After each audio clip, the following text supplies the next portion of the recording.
Oke, Assalamualaikum warahmatullahi wabarakatuh. Waalaikumsalam. Ini spesial edisi juga ini hadap-hadapan karena saya bermaksud untuk mendatangi beliau. Saya malah diajak ngopi. Katanya kalau tempat ini kalau jam 10 pagi masih enak kayak gitu, Iya, tidak terlalu masih. ribut. Nah, saya berada di Diminati Coffee. Coffee Ya. di Jalan Petarani. Petarani Makassar, dan ketemu teman lama, fotografer iya, konseptor iya, apalagi nih, pemerhati sosial juga nih. Pemerhati sosial. Pemerhati media sosial. Pemerhati media sosial. Tapi dia juga jago bermedia sosial. Nanti kita akan bicarakan. Yang jelas, kalau teman-teman hadap-hadapan itu explore, cari namanya beliau di Instagram AI gitu.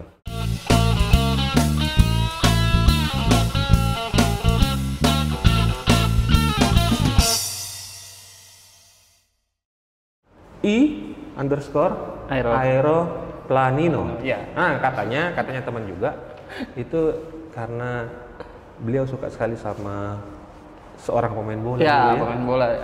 Ini apa? AS Roma. AS Montella Roma, itu ya. Montella. Dulu sebelum AS Roma kan juga Sampdoria kan? Iya. Sampdoria, AS Roma yang kalau cetak gol dia jadi pesawat.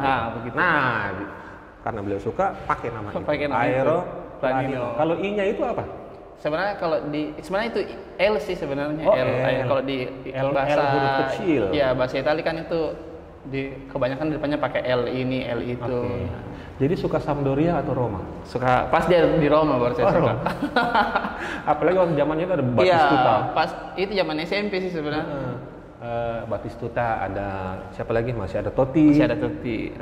Itu kayak filosofi pesawat terbangnya yang saya ambil kan Aeroplanino itu pesawat kecil. Pesawat kecil. Jadi filosofinya ya dengan pesawat yang terbang kemana-mana ya, berharap dengan nama itu saya juga bisa kemana-mana. Itu sesederhana itu maksudnya. Dari mana sebenarnya kita berkarir sampai bisa kemana-mana sekarang? Mulainya semuanya dari fotografi sih akhirnya Fotografi. bisa. Oke. Di kota mana dulu? Bandung. Kalau fotografinya saya orang yang gemar belajar dari satu tempat ke tempat yang lainnya, kayak belajar ke Bandung, ke Jogja, belajar foto. belajar foto, dan beberapa ada yang jangka panjang memang kayak belajar di foto jurnalistik itu sampai 1-2 tahun. Terus berpindah lagi untuk belajar komersil, terus sebelumnya sampai masuk ke ranah-ranah fotografi kritis itu di Jogja belajarnya. Jadi proses belajarnya foto itu berapa lama? Hampir 4 sampai 5 tahun sih. 4 sampai 5 tahun untuk belajar fotonya. Itu belajar sambil belajar dengan berbagai macam genre yang tadi kan? latar belakang. Tapi paling cocok di mana, Om Ayu? Saya kalau untuk kebutuhan pribadi saya lebih suka memotret dokumenter ya, cerita tentang masyarakat, budaya. Human interest juga ya? Ya itu bagian kecil dari situ. Oke. Jadi lebih suka dokumenter. Makanya di Instagramnya Om Ai ini banyakkan foto-foto. Ya, foto-foto seperti itu. Gitu ya. Itu kalau semuanya orang awam melihat itu kan bisa bingung ini apa maksudnya? Apa maksudnya dengan foto-foto yang ada di feed-nya Om Ai? Itu sebenarnya ini sih kenapa jadi kayak random eksibisi yang saya bikin di Instagram. Jadi kayak saya sudah pernah kemana, bikin apa di situ, apa yang sebenarnya bentukan kecil, karena di Instagram saya selalu berpikir bahwa orang-orang tidak akan suka apa yang dia tidak mengerti. Ya. Tapi ya karena saya tidak mau pola main Instagram saya sudah berubah dari zaman ke zaman ya. Sudahlah berhenti di 2016 untuk kebutuhan orang lain ya. Sudahlah 2016 ke sini saya mau pribadi saya yang ada di Instagram saya. Jadi sekarang lebih narsis ya? Bukan ya seperti itu, lebih kecil karena ada beberapa juga yang bentukan kerjasama sama brand. Artinya foto-foto Om Ai itu banyak yang dibayar. Semuanya itu sebenarnya bentukan kerjasama sih. Semua yang saya posting. Jadi kalau orang benar-benar melihat kayak apa hashtag yang saya pakai, siapa yang saya tag, itu bentuk kerjasama sama mereka. Tapi deal-dealannya ya tetap personal. Itu deal-dealannya personal atau dengan perusahaan? Apa? Maksudnya perusahaannya AI? Enggak dengan satu brand, tapi brief dari brand ke saya itu sesuai dengan yang saya mau. Saya mau post kalau kerja sama mereka, saya tetap mau posting sesuai gaya saya dan itu deal-dealannya. Oke, jadi semua foto yang ada di feed-nya. Ya, itu bagian dari kerjasama dengan satu brand. Cuan semua. Jadi ini adalah sebenarnya jadi saran ya buat fotografer ya.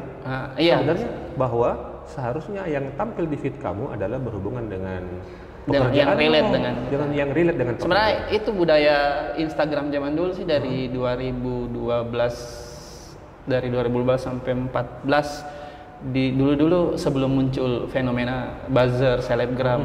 Nah, teman-teman di Instagram kan kalau di Makassar ada community Instagram besar kan, Insta Makassar. Ya. Nah, dulu di dalam situ yang kita sebutnya main Instagram dengan benar cuman anak-anak yang ada di Instagram karena mereka paham culture Instagram kan. Saya dulu main Insta Makassar itu tahun 2010 kalau nggak salah. 2011. Sekarang berapa tahun Insta Makassar? Sudah jalan baru-baru ulang tahun ke 9. Oh 9, artinya nggak, saya mungkin 2013-2014 lah main.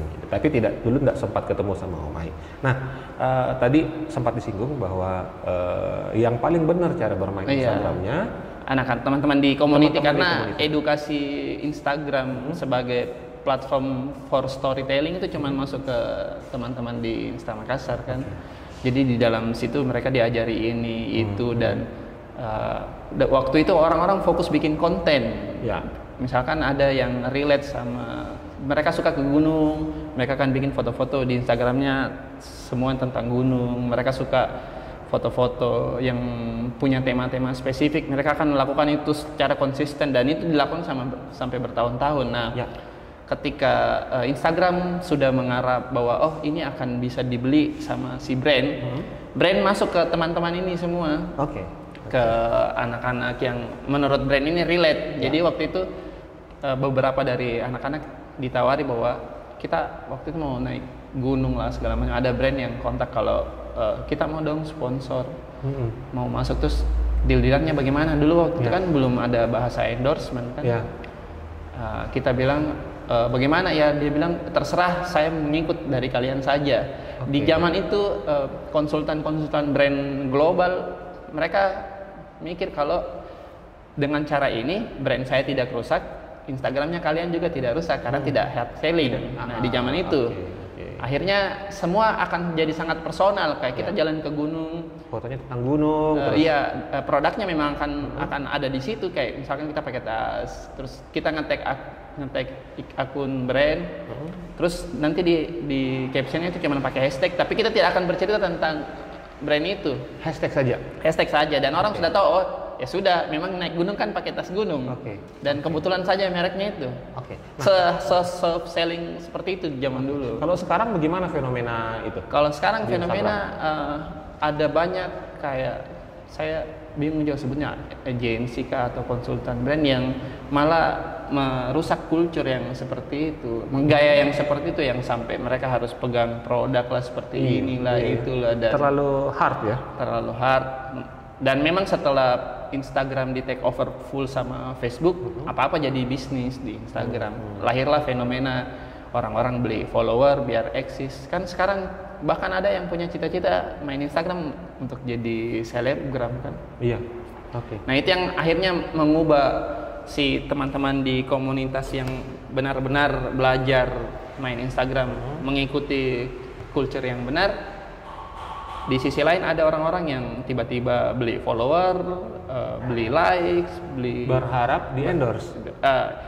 Dulu kan kalau saya tanya-tanya mereka yang beli, kenapa beli follower? Awalnya mau eksis. Nah, sayangnya ketika sudah eksis, mereka ini dilihat sama si online shop begitu.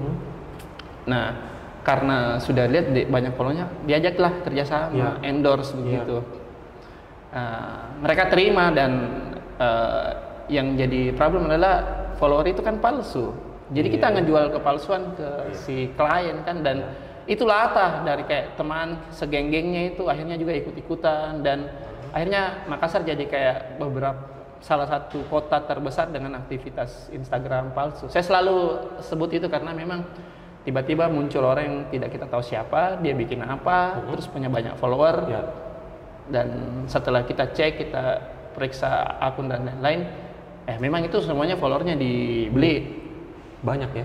Ada banyak. Makassar salah satu yang paling besar. Makassar salah satu yang terbesar kota dengan aktivitas Instagram palsu. Jadi dia main Instagram. Karena kalau dia beli follower, kalau ngeposting tidak ada yang like, dia harus beli like lagi. Bahkan ada yang sudah pakai base aplikasi. Jadi dia main Instagram sama aplikasi. Jadi pasti itu kalau ada perusahaan yang mengendorse itu pasti tidak sampai pesannya ya? Iya, tidak sampai, tidak capek itu masih bisa diperbaiki kah untuk Makassar lah minimal? Sayangnya mereka yang sudah merasa besar itu sudah merasa superior, jadi kayak kita mau ngasih sasaran mereka sudah saya sudah punya ini kok, dan mereka juga bikin lompatan besar, kayak mereka join panjat sosial ke siapa, terus habis itu mungkin selfie dengan orang-orang yang memang followernya besar, dan untuk bikin orang yakin bahwa memang circle-nya ini begini loh. Betul, itu kejadian sekali di Makassar ya. Iya, dan itu banyak. Saya juga kadang suka kayak gini, tiba-tiba di circle saya nge-tag si ini, saya saya klik followers 22.000, 36.000, tapi kalau saya lihat memang agak menggemaskan sebenarnya ya. Itu kan sebenarnya tidak sehat. Nah, sarannya Om Ai untuk mereka, kita kan yang kalian bikin tidak salah, tapi sebenarnya bisa lebih baik dari itu, lebih jujur lah. Iya, itu sebenarnya poin paling penting sih.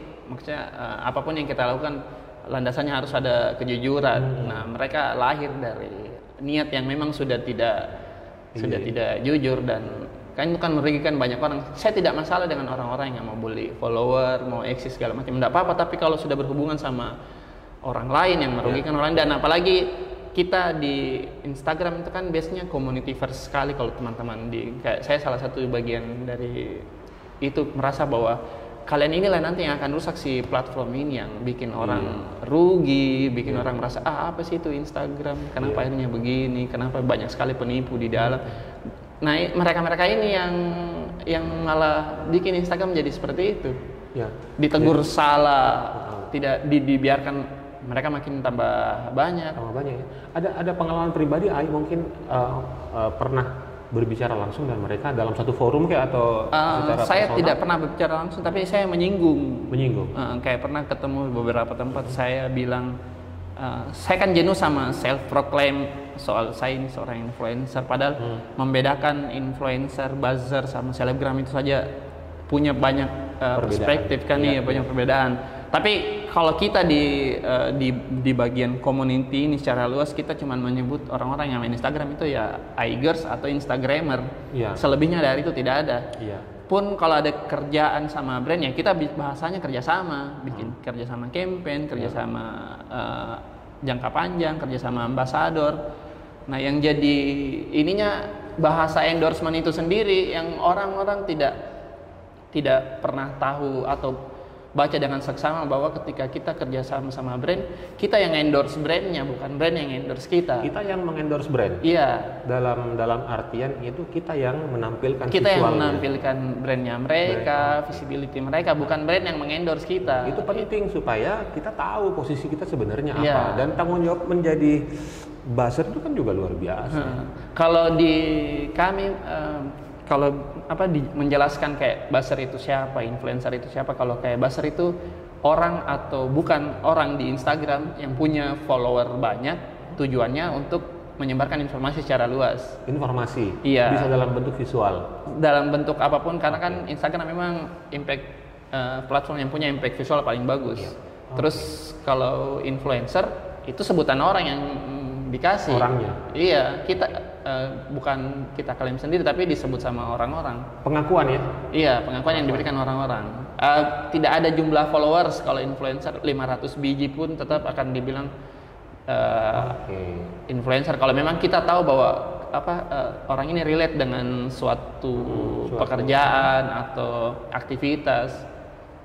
Itu kategorinya influencer. Kategori influencer. Tidak tergantung dari jumlah Tidak ada followers dan jumlah, likes. iya tidak ada jumlah follower. Karena kalau kita kerjasama sama brand global, brand besar, brand nasional, ya yang disepakati adalah itu. Kita tidak melihat berapa angka, tapi seberapa berpengaruh dia di situ. Di kotanya, Iya, di komunitasnya. di kotanya, di komunitasnya. iya. Ketika dia speak up tentang satu isu, orang-orang akan, oh iya benar karena si itu saja bahas. Si orangnya itu sudah menjadi sosok ya. Iya, menjadi sosok di salah satu industri. Kayak misalnya kayak di musik, ya orang punya trust apapun yang dibahas akan didengarkan kan, atau masuk sampai ke sudut pandang lain di musik kayak ke merchandise. Masa Om Iko mungkin pakai baju dari band ini, menarik, orang-orang juga mau pakai itu. Ya bisa sampai Betul. segitu banget. Saya juga mengalami. Saya baru mengingat dari beberapa statementnya Om Ai. Dulu saya pernah kalau dulu kan 10 tahun lalu, 12 tahun lalu kan bahasa di endorse itu agak belum ini ya. Iya, belum dibayar, iya, dibayar untuk bekerja sama dengan beberapa brand atau platform yang memang ruang lingkupnya musik, memang seperti itu. Memang tidak ada batasan-batasan itu. Makin kesini peluang untuk itu sebenarnya ada, cuman memang sudah dihabisi oleh buzzer-buzzer. Iya. Jadi parah ya Makassar ya. Makassar lumayan parah sih. Ada yang lihat peluang itu dan bergeraknya secara masif. Mereka masih dalam, bikin kelompok. Iya, mereka bikin kelompok. Iya, oke. Nah, kalau bisa mention satu atau dua nama di Makassar yang sebenarnya kita harus mencontoh itu, kira-kira siapa Om? Tergantung industrinya sih sebenarnya. Tergantung siapa di Makassar bisa mau melihat siapa yang punya daily life yang paling bagus, keseharian yang paling bagus. Daily life ya, keseharian. Itu Iya. juga menjadi contoh ya. juga. Dia hari ini pakai sepatu apa, pakai kaos apa, ini segala macam. Terus mungkin lebih spesifik kayak bicara tentang profesi kayak musisi, kayak pemain bola, atau fotografer atau apapun, itu semua bisa sebenarnya kalau di Makassar memang tidak ada yang dia punya profesi jelas tapi tidak menonjolkan itu, kecuali teman-teman di musik sudah ketahuan kalau ini anak band, karena pasti dari postingannya mereka sudah ketahuan, oh ini penyanyi, oh ini anak band. Oke. Kalau fotografer siapa yang punya image menurut Om Ai, oh ini kuat ini? Kalau lihat dari sosial media, biasanya si fotografer kan cuma menampilkan foto-foto yang memang pekerjaannya dia kan. Kayak Iksan, dia foto-foto model, foto-foto fashion, ya itu yang dia tampilkan di Instagramnya. Jadi orang cuma satu kali lihat, oh konsisten bisa tahu. Ya, masalah konsistensi juga sih sebenarnya. Oke. Oh, Iksan Coli ya? Iya, Iksan. Oke. Dan memang banyak sekali sekarang fotografer di Makassar bermunculan. Kalau untuk kategori layak disebut fotografer menurut Om Ai apa sebenarnya? Apa yang harus dimiliki oleh orang itu? Biasanya saya tetap kalau bicara yang benar-benar, saya biasa bilang semua orang yang jadi fotografer dan berkarya secara jujur dan bertanggung jawab, dan kita bisa lihat dari apa yang dia posting, itu saya sudah bilang ya memang dia fotografer. Tapi masalah profesionalitas itu kan masalah di pekerjaannya lagi. Bukan tergantung dengan gearnya ya? Tidak. Barangnya, alatnya ya? Jadi bukan merek? Bukan merek. Nah, pernah hadapan Om Ai ini juga adalah, kalau bisa dibilang pencetus ya dari satu komunitas fotografer di Makassar. Oh iya. Itu Fujiners. Salah satu. Ya. Nah, itu sejak kapan mulai itu? 3 tahun lalu. Sekarang member berapa? Hampir, kalau di grup WhatsApp itu di atas 200. Dan mereka semua aktif? Seperti biasa komunitas itu paling aktif. Iya, ada yang aktif sekali. Ada yang aktif sekali. Ada yang cuma beberapa persen. Karena ya itu saya bilang di Makassar kita memang kan konsumtif. Iya.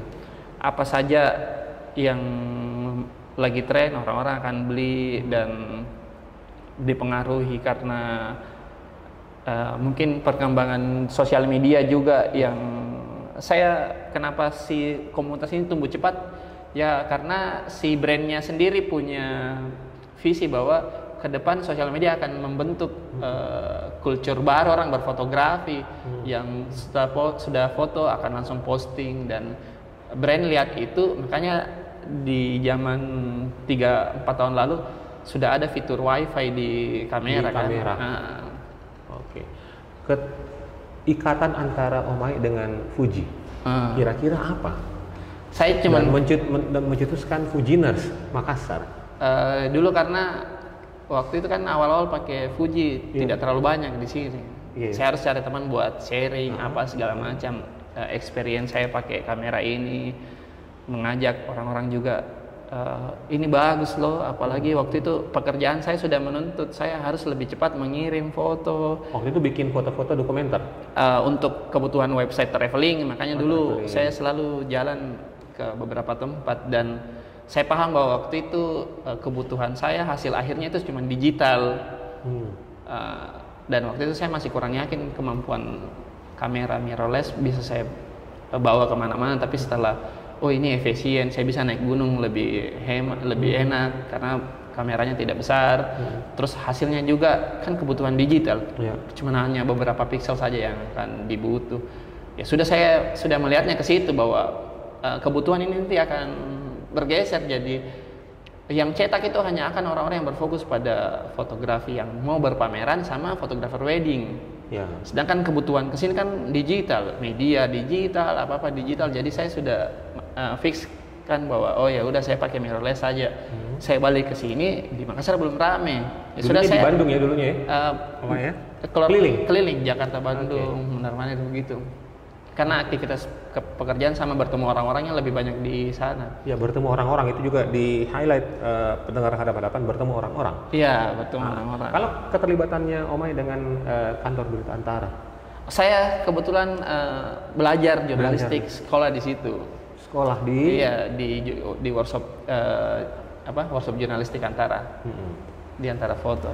Karena waktu itu saya punya pekerjaan yang mengharuskan saya jadi kalau ketika saya dapat kerjaan dan saya merasa kemampuan saya di situ kurang, saya mundur dulu ke belakang, saya belajar dulu itu. Makanya waktu itu sudah sangat berhubungan sama pekerjaan jurnalistik, tapi saya tidak mau jadi jurnalis di media tertentu.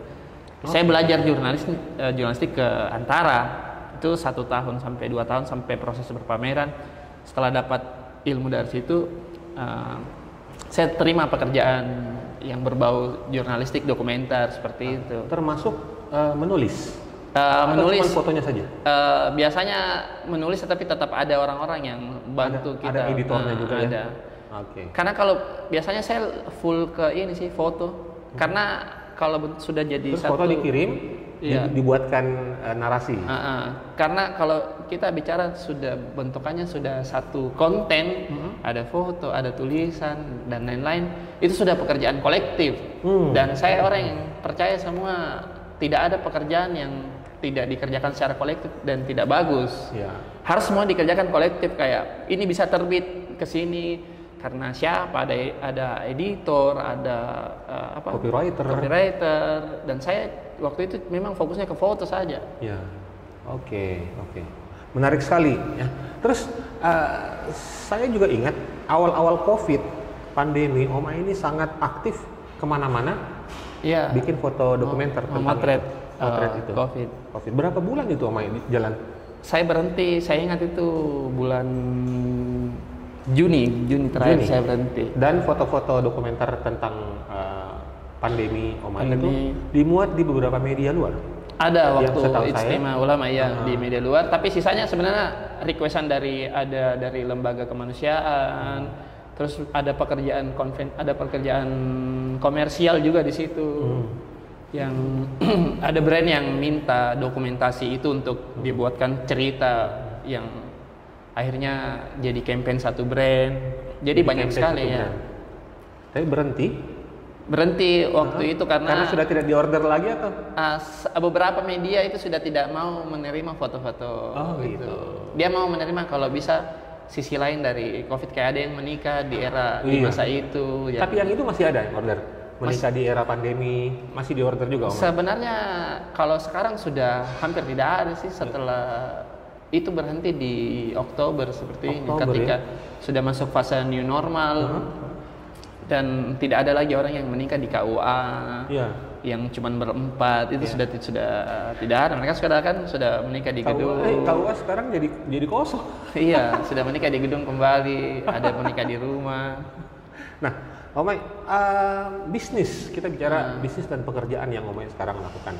Nah, Omay ini punya satu studio foto. Iya, studio. Yang bernama Kana Visual. Iya, Kana Visual. Oke. Nama Kana itu menarik. Kan kalau dalam bahasa Makassar, Kana itu berbicara. Iya, berbicara. Itu ada filosofi lain?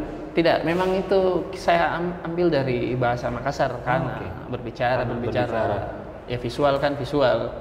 Berbicara, berkomunikasi lewat visual. Ini adalah tempat di mana kalian bisa pakai untuk bikin konten yang bisa berbicara untuk apapun. Nah, tertarik lagi saya, Omay bilang ini tempat bisa kalian pakai. Saya pernah berdiskusi tentang beberapa teman-teman musisi ya di Makassar itu masih lemah dalam hal itu. Lemah sekali dalam hal apa namanya itu? Dokumentasi foto dan lain-lain video. Nah, Omay menawarkan kepada teman-teman band musisi kalau memang ada yang bisa dikerjasamakan, silakan menghubungi beliau. Bisa. DM saja langsung pasti dibalas. Ya. Nah, Kana Visual sudah berdiri 2 tahun? Belum. Dia Juni tahun lalu. Juli buka tahun lalu. Oh, Juli. Sudah hampir setahun. Iya. Sekarang ya. Dengan kalau saya lihat-lihat dengan pergerakan yang lumayan dan klien yang banyak. Nah, ini Kana Visual kedepannya mau diarahkan kemana? Sebenarnya Kana Visual kan produk dari usaha yang saya bikin sama teman-teman. Yeah. Produk dari Merah Lab. Merah Lab itu kita kreatif lab yang alhamdulillah sudah berusia 4-5 tahun juga. Itu di mana itu? Merah Lab? Sebenarnya itu bisa berada di mana-mana tergantung dari kliennya, tapi base-nya kita sekarang ada di Makassar. Merah Lab. Itu kantornya di mana, Omay? Di sini juga? Dulunya di Miles Coworking. Iya. Nah, dulu kita ngontrak 1 tahun di sana, terus berpindah. Sekarang memang kita kan bongkar pasang tim selalu. Ketika sudah jalan, teman bikin jalan sendiri. Terus saya harus nyari tim baru lagi. Oh gitu. Nah, sekarang kumpulnya semua di atas. Oh di Kana Visual. Oke, semoga apa yang dicita-citakan Omay dengan Kana Visualnya itu, teman-teman juga harusnya bisa ada feedback ya, bahwa Kana Visual juga mendukung pergerakan community musik ya. Nah, teman-teman band yang masih karena belum saya punya tertarik sekali memang berurusan, karena melihat di Makassar kan teman-teman musisi punya bukan lebih dari potensi yang ada, maksudnya untuk dan bisa jadi militansi. Iya, dan militansi mereka yang luar biasa. Independen yang bagus, tapi sayang sekali tidak tersebar secara luas, mereka tidak distribusikan itu secara utamanya juga masih banyak yang tidak menjaga sisi visual atau performance band dalam arti video dan foto. Itu penting. Saya tidak tahu sih di band itu siapa yang bertanggung jawab untuk setiap band, siapa yang bertanggung jawab untuk publikasikan semua aktivitasnya si band. Karena ada tim sendiri. Iya. Dari yang saya lihat juga kayak setiap kali ada yang rilis lagu ya bikin posting informasi bahwa ya saya sudah rilis lagi, tapi tidak ada hal yang bisa kita ingat kembali kalau ini dulu pernah bikin ini, dia lakukan ini. Maksudnya yang saya lihat bahwa brand seperti Om Iko punya tagline apa? Band is brand. Yeah. Kalau band is brand, saya mau tambahi kalau band is brand, lagunya adalah produknya dong. Yeah. Jadi kita bikin band memproduksi produk, produknya adalah lagu. Yeah. Nah di brand dan produk itu punya plan yang berbeda. Yeah. Band bisa punya visi misi yang jelas, tapi setiap lagu itu harusnya punya juga campaign yang jelas. Iya, setiap mereka mau launching lagu, satu lagu, saya pikir proses pembuatannya itu kan lama. Yeah. Dan ketika itu di launching dan setelah mereka launching 1 minggu, 2 minggu, 2 bulan sudah hilang. tidak ada cerita lagi bahwa lagu ini seperti ini loh, ada yang dibawa, ada narasi besar yang dibawa ke lagu ini, yang bisa sampai meluas ke budaya, ke masyarakatnya apa, tapi tidak sampai ke situ. Tidak dibuat schedule yang benar. Timelinenya ya, itu kacau. Salah satunya. Dan saya belum melihat ada satu Instagram band di Makassar yang bisa dijadikan referensi bahwa ini mereka bercerita tentang si band ini, bisa kita lihat dari Instagramnya dia, bisa tahu personilnya. Harusnya seperti itu ya? Iya, harusnya seperti itu. Oke. Kalau ini pertanyaan terakhir buat Omai, kebutuhan personal atau band atau usaha kecil terhadap website, kira-kira menurut Omai apa? Apakah itu penting sepenting Instagram sekarang atau? Kalau website dipakai hanya untuk kayak dictionary, untuk lihat ini, saya biasa bilang website is boring kalau dia dipakai seperti itu. Tapi kalau dia website itu dipakai untuk announce hal yang besar, kayak kamu cuma bisa lihat perform kami yang baru di websitenya kami, itu baru powerful. Tapi kalau cuma kayak menampilkan biodata, itu bisa dibikin di Instagram kok. Jadi mubasir. Iya, mubasir. Tapi tetap perlu ya website? Tetap perlu. Tapi harus ditangani dengan baik, dengan perencanaan dan timelinenya, terus tampilannya juga menarik. Dan tidak konten yang disebar di satu platform kayak di Instagram atau di mana itu harus selalu beda dengan, kalau misalkan kita sudah bisa lihat di Instagram, ngapain kita lihat di website? Oh gitu ya? Iya, kayak begitu. Atau misalkan dia butuh tracking yang banyak di website, dia kayaknya memang dia lebih senang di website, ya bikinlah sesuatu yang bisa menarik orang ke situ lewat Instagram. Kayak kalian ngeposting. Saya pernah berpikir bahwa ada satu band yang jualan apapun itu di websitenya mereka. Mau lihat bagaimana keseharian mereka, nonton di websitenya, tapi trailer ataupun ininya diposting di Instagram. Jadi ada crossing ini. Ya. Dan masing-masing berdiri di porsinya. Iya. Karena kan kalau si band itu punya plan yang jelas, punya brand plan yang jelas, ya kita bicara bisnis ya. Ya apapun yang akan dia bikin, bukan cuma lagu, akan dibeli sama orang. Iya, benar. Apapun yang akan dia bikin akan dibeli sama orang, itu sebenarnya. Kalau dia sudah punya brand yang jelas, dan itu lagu hal yang sudah akan jelas jadi jualannya band. Iya, gitu. Tapi treatment ke lagunya itu kayak kurang. Dari satu ke lagu yang satu itu semuanya sama. Saya bahkan lihat kadang masih ada yang salah dari strategi. Mereka ngeposting iklan ads di jam-jam yang saya pikir tidak sayang sekali, tidak tepat. Ya itu sayang juga. Makanya saya pernah bilang saya mau sekali punya kerjasama sama salah satu, dan semua yang rilis di Makassar itu semua bagus-bagus masalahnya.